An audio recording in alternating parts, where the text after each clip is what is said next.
G'day and welcome. It's great to have your company. The attacks on freedom of speech by politicians doing the bidding of LGBTIQA+ political activists keep coming, with Victoria the latest to criminalise good people for no reason. I'll talk with Liberal Upper House MP Renee Heath in just a moment. With Israel poised to strike Iran, I want to look at the outrageous claims by the Albanese government that Israel is somehow in violation of international law as it tries to defend itself. Daniel Lewkovitz, who's a security expert and commentator, will join me to discuss this and October 7, 12 months on. When an LGBTIQA+ politician says he has an equality bill, you can bet your bottom dollar the opposite is the case, as what might be meant by equality to normal people. Kirralie Smith and I will unpack Alex Greenwich's legislative horror, which the Minns government plans to ram through the New South Wales Parliament this week. Australian small businesses are going to the wall at record rates as the economy continues to sag under the weight of inflation and high interest rates. I'll talk with economist Dr. Rod St-Hill about what you and I can do to weather the storm. I'll also have something to say about how the LNP is crushing pro-life opinion as Queensland leader David Crisafulli looks to out-Labor Labor on the issue of abortion. All that and more, don't touch that dial. Well, the Victorian Labor government of Jacinta Allen is looking to strengthen so-called hate speech laws. The Australian Christian lobby is warning this will result in Christians being dragged before tribunals, not because they are hateful of anyone, but because the laws empower activists to make vexatious complaints. Now, Liberal Upper House MP Renee Heath is speaking out against the changes, and she joins me now. Renee, thanks very much for your time. Why are these changes to the vilification laws so dangerous? Thank you so much for having me. Firstly, the disturbing thing about laws like this is that they are underpinned by Labor's obsession with policing conversations and opinions. And this is not the type of law that you would expect to find in a free and democratic state. I agree that it should be unlawful to threaten somebody and to discriminate, and it already is. The problem is that these laws is that legitimate disagreement or a difference of point of view or opinion on certain topics can be ruled as hate speech. This is a serious encroachment of free speech and the ability to debate and to hear different views. So I probably, like anyone else, I don't want to see anyone vilified or targeted, especially from, we've seen a huge rise in anti-Semitism and hatred towards the Jewish community since October 7. But I also don't want to see innocent people treated like criminals just for having an opinion that an activist doesn't like. No, I couldn't agree more, Renee. You're absolutely right. We have to get the balance right. You've already got a Racial and Religious Tolerance Act in Victoria, which came in during the early 2000s, and there was that famous case of two pastors, the two Dannies, who were dragged before VCAT for preaching about Islam from the Quran at a seminar. And they eventually won that case.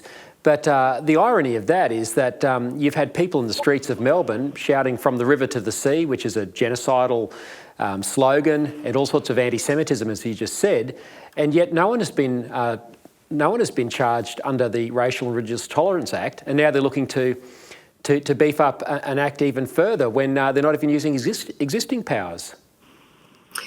That's exactly right. And I think that the worrying thing about this legislation is, like most things that this Labor government is doing, is that they are trying to ram it through with minimal public consultation. So the consultation period for these amendments closed last Friday, and most ordinary Victorians don't even know what's going on or what is at stake. So the coalition is pushing for the government to extend the consultation period to give people more of a chance to have their say. And beyond that, we have to be extremely vigilant when assessing any legislation like this that encroaches on a free and democratic society. Yep. I noticed, Renee, that the parliamentary inquiry which looked into this handed down its recommendations probably a couple of years ago. This has been sitting on the shelf for a while. So it predates this upsurge in anti-Semitism, which is the reason they're using for the law. But the really dangerous dangerous clauses in this proposed new law have to do with inserting these nebulous concepts of sexual identity and gender identity as if anyone is seen to be inciting hatred, contempt, revulsion or ridicule of people with those attributes, they could be hauled before a tribunal. Now, this is difficult for someone who perhaps believes that, girls should have safe spaces, women and girls should have private safe spaces or should be entitled to their sport. That could be deemed as inciting hatred towards so-called transgender people, could it not? Look, it absolutely could. And I think that there seems to be this trend at the moment where if somebody hates what somebody is saying, they can turn around and accuse them of hate speech when sometimes they're just speaking factually. So at the moment, this has been confined to race and religion. But under the proposed changes, the government wants to expand this to 10 protective attributes, and that will include gender, gender identity, sex characteristics, and sexual orientation. And this is really dangerous territory because these are issues that infringe on other people's rights. And if it becomes unlawful to talk about it, even respectfully, then we've completely lost free speech in these areas. Not only is it regressive, it's inherently oppressive. Similar laws have been in place, and I know you use the examples of the two pastors, but similar laws are already in place in Queensland and Tassie. And as a result, we have seen a breastfeeding specialist prosecuted for saying that men can't breastfeed, and another woman punished for simply wanting to create an app for women. Yeah. Now, these women have done nothing wrong. The biological facts of breastfeeding and the importance of women's only spaces shouldn't be controversial, and they should be something that is protected. And above all, having these arguments should not be classified as hate speech and vilification. Yep. But the problem with these laws is they risk creating an inverted justice system, and we are protecting and punishing the wrong people. Absolutely. Look, I can attest to this personally. I've been sued in the state of Queensland, where I lived for a few years, for supposedly vilifying two drag queens because I said they were dangerous role models to children because they promoted gender fluid ideology and sexualised LGBTIQA+ concepts. So these laws are very dangerous. I've been through a 4-year legal ordeal, which is not over. And here in Victoria, they're looking at now introducing similar sort of laws and also using this concept of harm.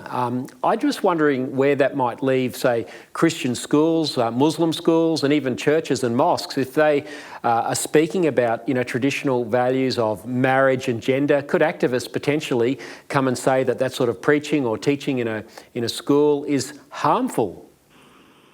Look, I think you're right in your assessment there. Apparently, this will include wearing a T-shirt in public that displays a hateful message about religion. This comes back to the question of definition, which is everything in the law. What is considered a hateful message? We have seen the words "Jew die" graffitied around Melbourne, and I would consider that hateful. But we have also seen T-shirts with various messages that criticise different religions. Now, personally, I think that's distasteful and disrespectful, but I certainly don't want to see things like that outlawed. And what is going to be considered unlawful under these changes, again, it's too subjective, and I might add it runs the risk of overplaying into people's sensitivities. Well, it's good to see you speaking out against it, Renee. And look, I really hope that that's a position that is taken by all your colleagues across the aisle in Parliament. It's been very sad to see a prominent court case in recent weeks where we've seen people defending the idea of men in women's spaces and in women's sports. But let's hope that this law doesn't come into place and then weaponise those who have that particular view. Renee Heath, thanks so much for your time today. Thanks so much for having me, Lyle.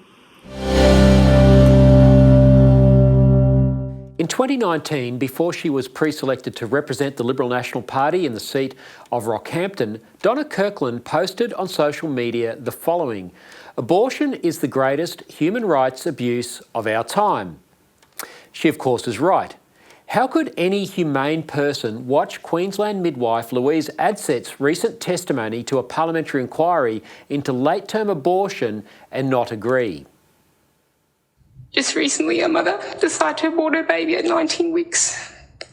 The same misoprostol regime was started, and this little baby was born alive again, moving, gasping for air, and having a palpable heart rate, and once again over 400 grams. Now, at least one baby per week in Australia dies this way. But LNP leader David Crisafulli's foolish captain's call last year to refuse to even hold an inquiry into something most Queenslanders oppose means abortion is bedeviling his election campaign. He's treating the plight of unborn babies and their mothers, too many of whom are coerced by men into taking the lives of their offspring, like kryptonite. When asked for his views by the media, he recoils like Dracula at the sight of a crucifix. You've got our plan. How would you personally vote? You know our priorities, you know our plan, and it's not part of our plan. Now, Crisafulli's imposition of ruthless party discipline has made him and his candidates look silly for days as they dodge legitimate questions. He's like Victoria's hapless Liberal leader John Pesutto when it comes to girls' and women's rights. He's spooked by Labor's attacks and won't mount a case for what he knows to be right. The irony is that Crisafulli has a commendable pro-life voting record. The self-described conviction politician should defend it. Now, sadly, Donna Kirkland, who Rockhampton locals tell me is a strong Christian, has had to join Crisafulli in resorting to the Groucho Marx approach to politics. Those are my principles, and if you don't like them, well, I have others.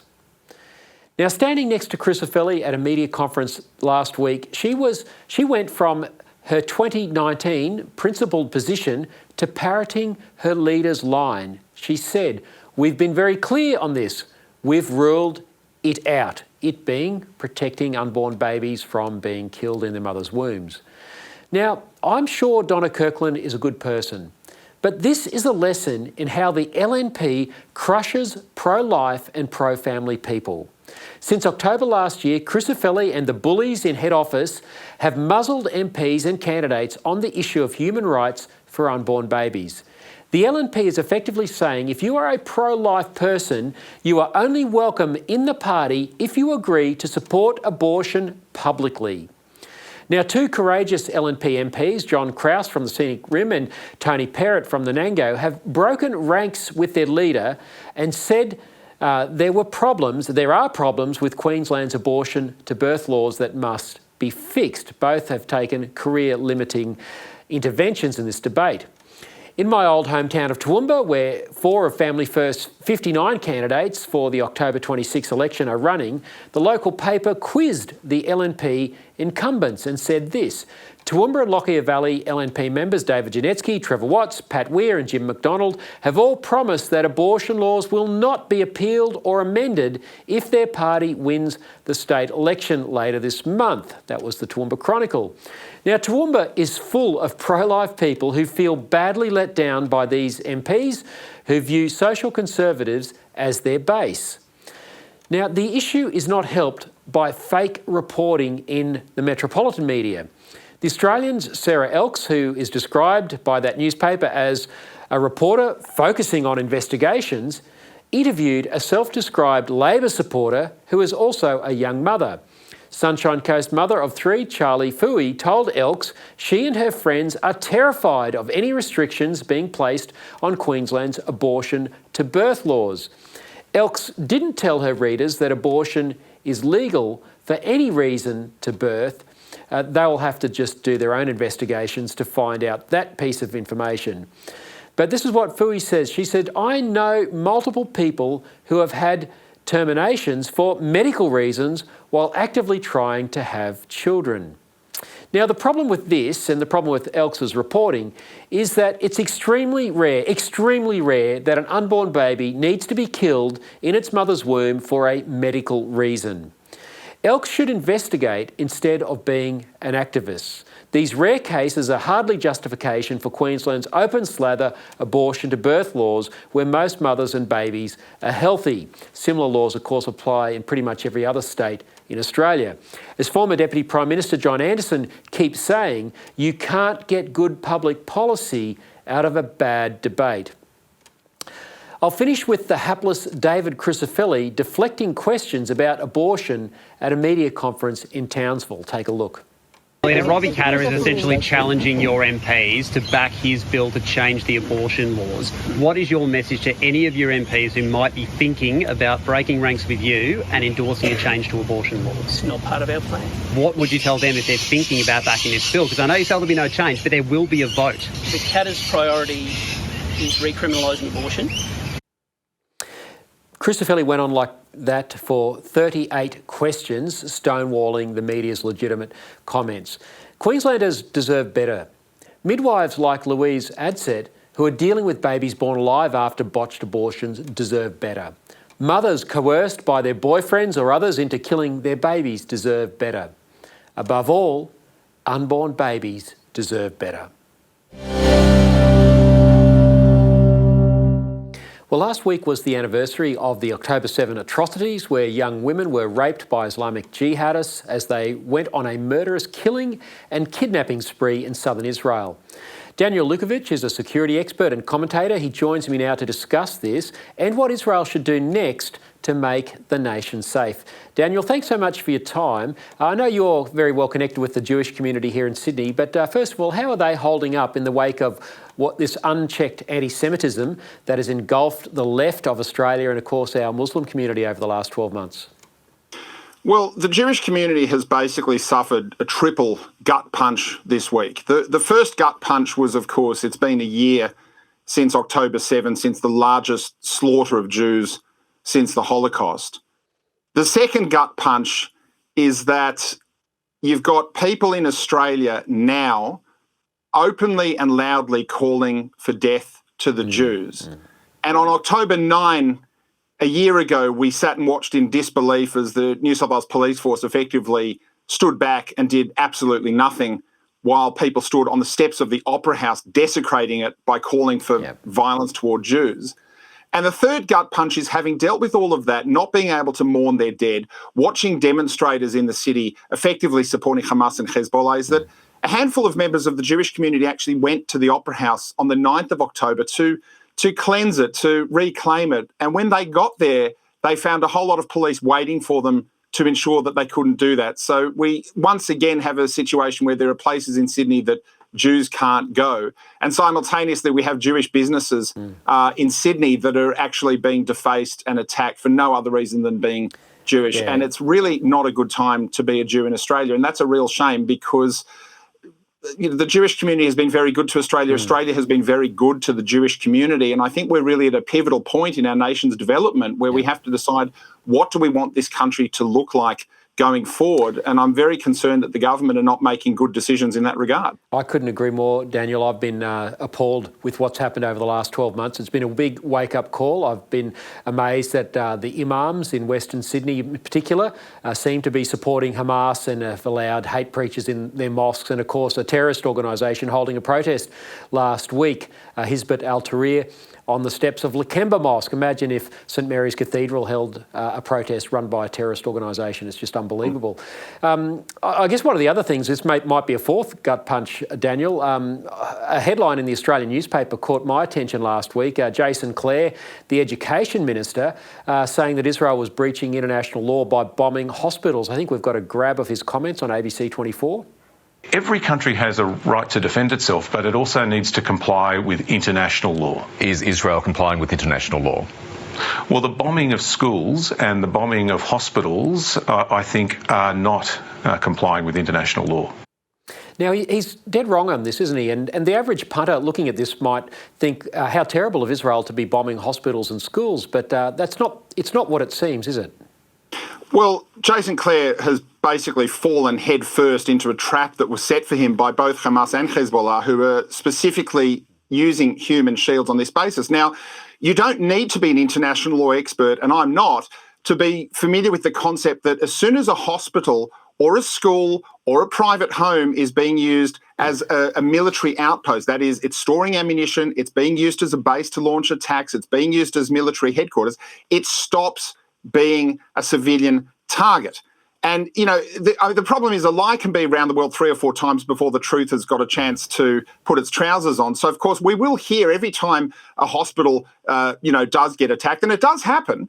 There'll be video online and there'll be the whole world screaming that this is a war crime, but they always sort of start late in the narrative rather than looking at years and years of where those hospitals were being specifically used for a purpose for which they were never intended. Now, Israel doesn't want to be in this war at all, but it has no choice. And according to Jason Clare, if you're just going to simply say that a hospital and a school can never, ever be bombed, well, what you're essentially doing to terrorist groups is saying to them, all you need to do is set yourself up in an urban centre or in a hospital or in a school, and you have carte blanche. And that's the reason international law recognises very clearly when a school or a hospital or something like that is and isn't a fair target. And he seems to have missed the point. But I think the second criticism that I would level at him is this appears to be another example of the Labor Party trying to walk both sides of the street. So on the one hand, they're saying that Israel has a right to defend itself. On the other hand, they're saying, but they can't. And which is it? Now, it's no secret that Jason Clare is an MP for a Western Sydney seat, which means he's essentially trying to appeal not only to the local Muslim vote, but also working on the premise that there's going to be a minority government at the next election. So he has to try and keep the Greens happy. Now, the problem is the Greens have never met a dead Jew that they don't like. So they're actually all in for Hamas, all in for Hezbollah, absolutely venomously against Israel. And so he's trying to play both ends. The strange thing is the entire Arab Muslim world has largely ignored or even rejected the Palestinians. So whilst you might drive around southwest Sydney and, sure, you'll see a PLO flag every now and then on the street corner, there's a lot more houses that don't have it. So I think for him to assume that all Muslims are in lockstep on this issue is also a very big mistake. But the problem for me is deciding, given the choice between supporting a modern liberal democracy such as Israel versus an Islamist dictatorship such as the Iranian regime or terrorist groups such as Hezbollah and Hamas, in exchange for a few votes, doesn't seem like a strong or an ethical choice for a politician to be making. And it's very, very scary what they're doing to get a few votes. Well, that's right, Daniel. I mean, the real problem here is the lack of moral leadership by the Albanese government. Surely they should be helping our Islamic community understand that Israel is not the problem. This is a just war, that people are falling for Hamas's propaganda coup. And yet that's not the case. The government continues to pander to those who support genocidal terrorism, and yet Israel are being painted as the ones committing genocide. Black is white and white is black. Well, you see that all the time. I mean, Israel can be attacked by Lebanon, by the Palestinians, by Syria, by Iran, by Iraq, and yet people will still think that Israel is the aggressor and Israel started all the trouble. So this is the way their mindset works. But I think it's also important to note that there are any number of people in the Lebanese community and certainly in the Iranian community who recognise the difference between Hezbollah, the Iranian regime who's running Hezbollah, and what's actually happening on the ground. Israel and Jews worldwide have absolutely no problem with the Lebanese and have absolutely no problem with the Iranians. They're all wonderful people and we can all sit and have meals together. But the Iranian regime, which is controlling Iran and which by extension is bankrolling and controlling Hamas and also Hezbollah, is an evil entity, and that needs to be crushed and stopped. Well, let's go to Iran, and this goes to military strategy in Israel at the moment. Of course, Iran fired almost 200 missiles, including ballistic missiles, at Israel a couple of weeks ago. A response is imminent, could be any day now, probably this week. Do you think the Israelis should target Iran's nuclear facilities? Because it seems to me if they don't, it's only a matter of time before Iran is nuclear armed, and that changes the whole ballgame in the Middle East and in terms of global security. Well, it does. And the fact of the matter is that the Palestinians are not an existential threat to Israel. Fundamentally, they're a nuisance, whereas Iran is potentially an existential threat if it goes nuclear, but not just to Israel, to the entire balance of power in the Middle East. And I think this is why a lot of people haven't noticed this, but once upon a time, whenever there was any conflict in the Arab-Israeli conflict, you'd have every Arab Muslim country screaming outrage, condemning them loudly.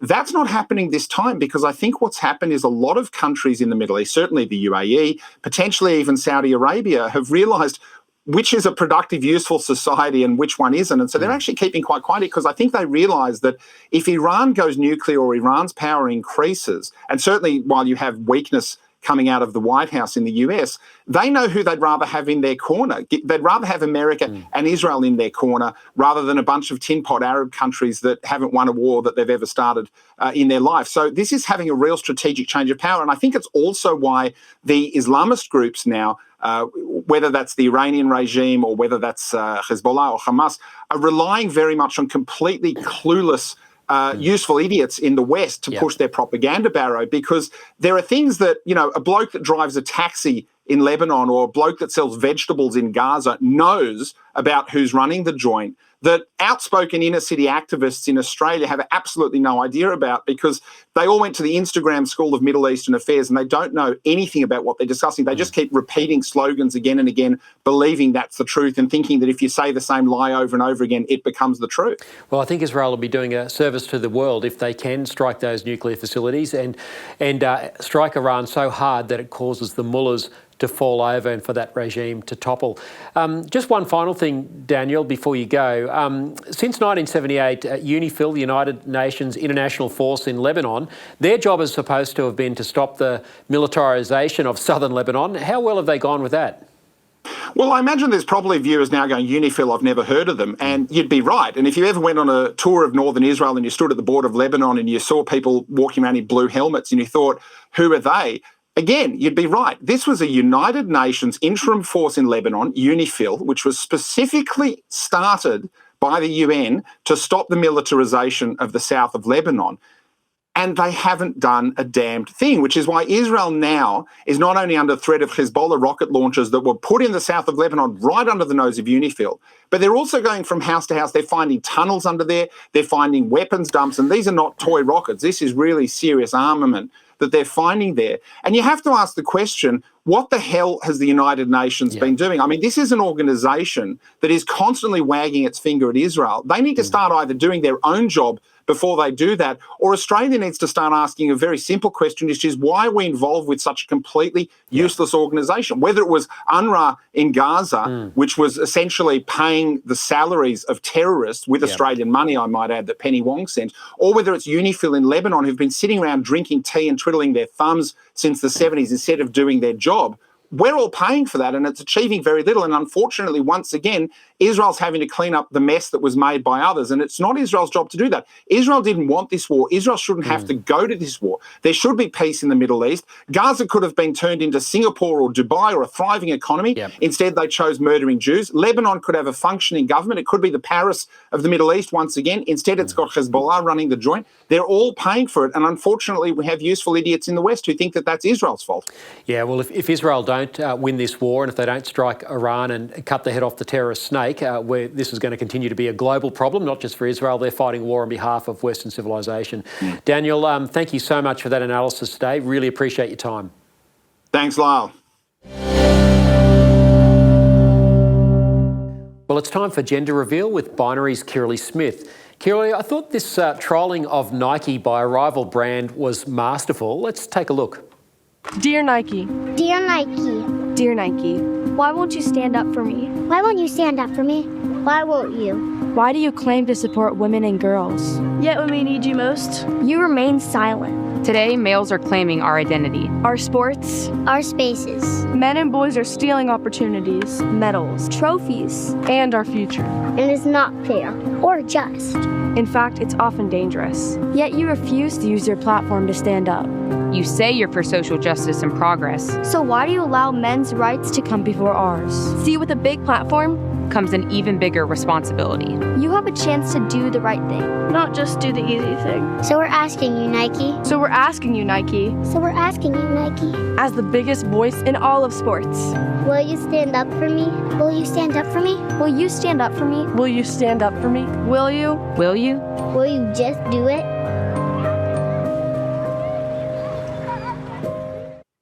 It's powerful stuff, isn't it, Kirralie?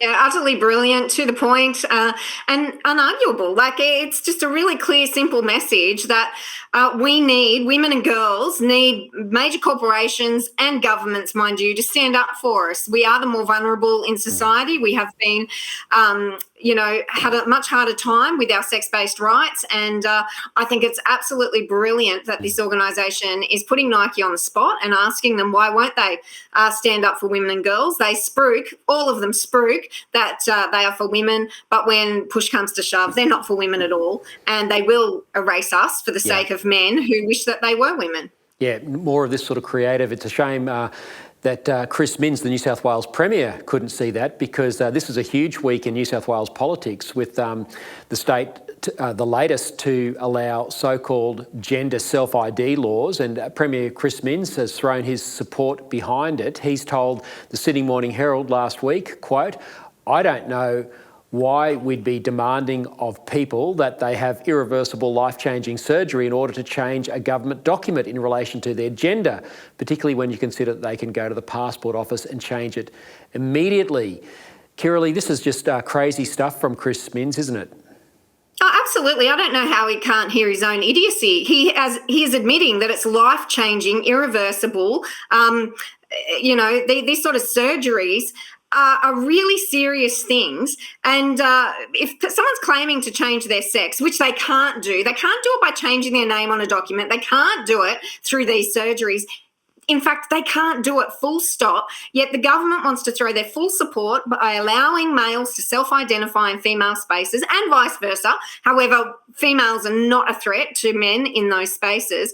And at the same time, says nothing about the children that are being led down this pathway where it is irreversible, it's life-changing, it's full an impact that is catastrophic and devastating. It's selling a lie to already confused people, and yet he stands up and brashly states that there's no need for it, we'll just change the piece of paper because that's easier for men. It's interesting how these laws get changed, because as Minns says there, it's been possible to change your gender on a passport for some time. I don't remember us ever having a public debate about that, and we had, of course, passports are part of the federal government's jurisdiction. We had a coalition government for 9 years where this was allowed, and now at state level you've got the state government under Chris Minns now allowing birth certificates to be changed at a whim by blokes who want to be women. This is all part of Alex Greenwich's so-called equality bill. It also criminalises counsellors, psychologists, pastors, doctors who want to try and stop children from going to gender clinics to have these irreversible chemical castrations and surgery. Look, it makes an absolute mockery of science, of reality, and again of children's protection, child protection and safeguarding. It makes a mockery of parental rights. It makes a mockery of women's rights. Just because you sign something into legislation doesn't change the facts. It doesn't make it reality. It makes it really difficult for those of us who live in this reality. But it might make their conscience or their feelings appeased, but it actually doesn't change anything. It doesn't change the fact that a man cannot be a woman. It doesn't change these facts. And now what they're going to do is put women in prisons at risk, because they will have violent male criminals self-identify as female and be housed in those places. Women in rape crisis shelters, in domestic violence situations, in sport, in change rooms, in schools. Women are now erased. We have no legal sex-based rights once these laws are passed, and it's going to clog up courts. It's going to cause women to really withdraw from many aspects of society out of fear and oppression by these men. Yeah, that's right. And of course, it allows children to go and have irreversible things done to their bodies, and if you try and dissuade them, you can be in real trouble. Kirralie, the other aspect of this bill which is very concerning, it's a little bit off the gender topic, but nonetheless is a terrible injustice. It allows international commercial surrogacy. It allows same-sex attracted couples to go overseas, rent a woman in a poor country, rent her womb, and then pay her money to take her baby back to Australia. This is just the thin edge of the wedge for normalising commercial surrogacy domestically, isn't it?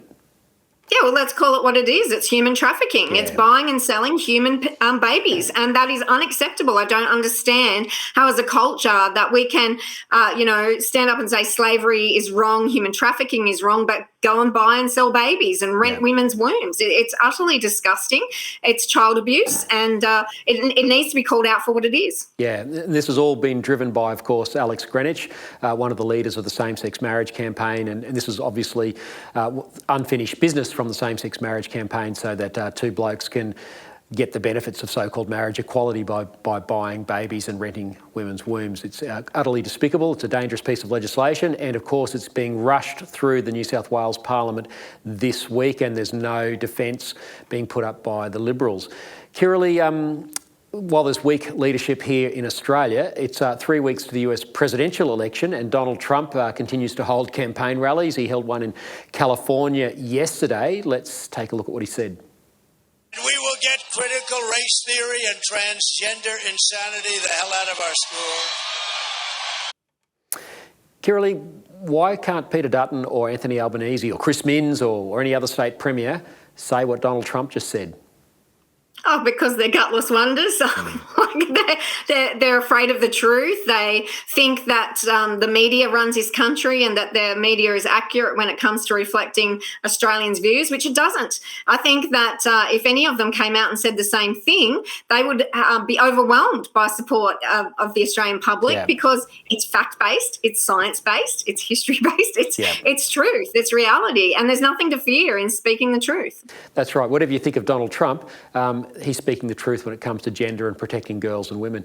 Kirralie, speaking of protecting girls and women in their sports, you've been tied up in all sorts of vexatious litigation by biological males who have taken out apprehended violence orders against you. I mean, it's just crazy that this could happen in Australia.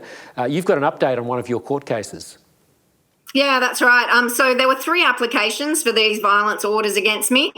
2 of them failed before it even went to court. 1 went to hearing. This male soccer player was denied the application for the AVO because my actions are not violent. All I do is call out males in female sports. I'm a political activist. I'm protected, by the implied freedom of political speech in our constitution. And yet he's now made an appeal. And now that will go to hearing this Friday in a Sydney local court. And it's really disappointing, Lyle, that they're going to such lengths and efforts to silence the truth, to silence criticism, and to silence debate on these bad policies that are bad for women. Yep. Well, Kirralie, we admire your persistence and the fact that you're willing to put yourself through this. We just need some strong politicians to change these laws to stop this sort of litigation against good people who are exercising what we all thought was a fundamental human right in Australia, and that is free speech. Kirralie Smith, thanks so much for your time. We'll look forward to chatting again next week. Thanks, Lyle. Well, crippling cost of living remains the biggest issue facing most Australians. Financial pressure is, of course, one of the main reasons, if not the main reason, why marriages break up and families disintegrate. It's a great tragedy. Now, the state of the economy is a big worry for people living in the western suburbs of Brisbane, Sydney, Melbourne, major cities where there's high inflation and high interest rates. People are struggling to pay their electricity bills and their grocery bills. Life is very difficult for a lot of people.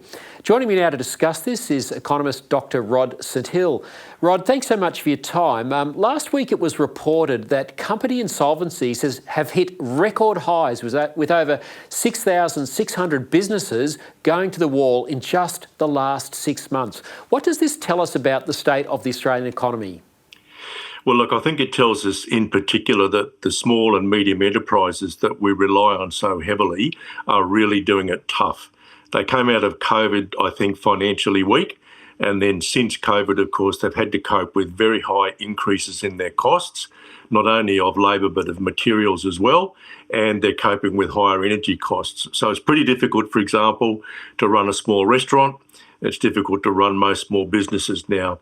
And I think we're seeing that a lot of those businesses are now either closing voluntarily or they are actually filing for bankruptcy because things have just got so bad they can't cope.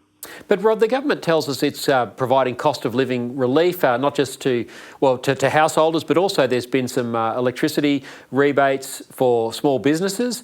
Yet at the time this government largesse is kicking in, businesses are going to the wall. It's not working, is it? No. Look, it never works. The government can never combat inflation by spending more money. Yep, that makes sense.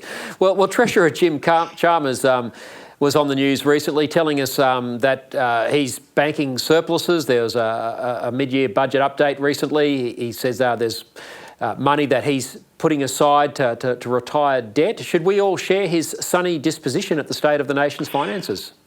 Well, I guess we can be grateful that he isn't spending it all, but the real issue is the size of government, and the government is bigger than it's ever been before. And so the total tax on production, which is what an income tax is, the total tax on production has increased.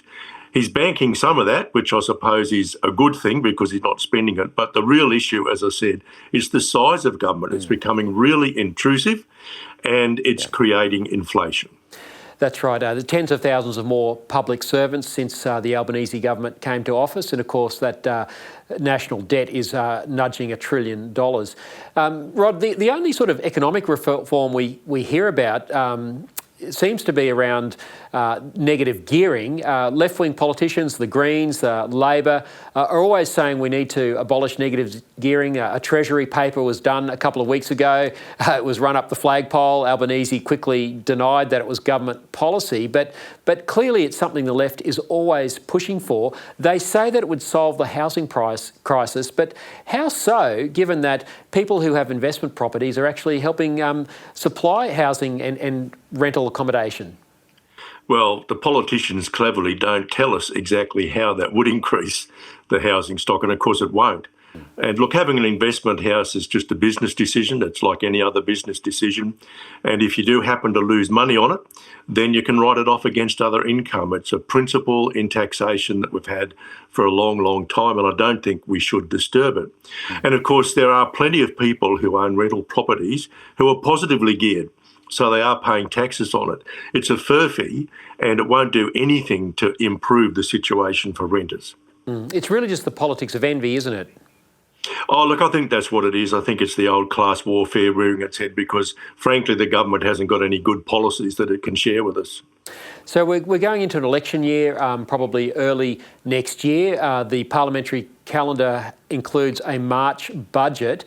What can be done to help the economy between now and March? What levers can the government pull to try and relieve our cost of living? I suppose they're just going to hope for an interest rate cut and then run to an election.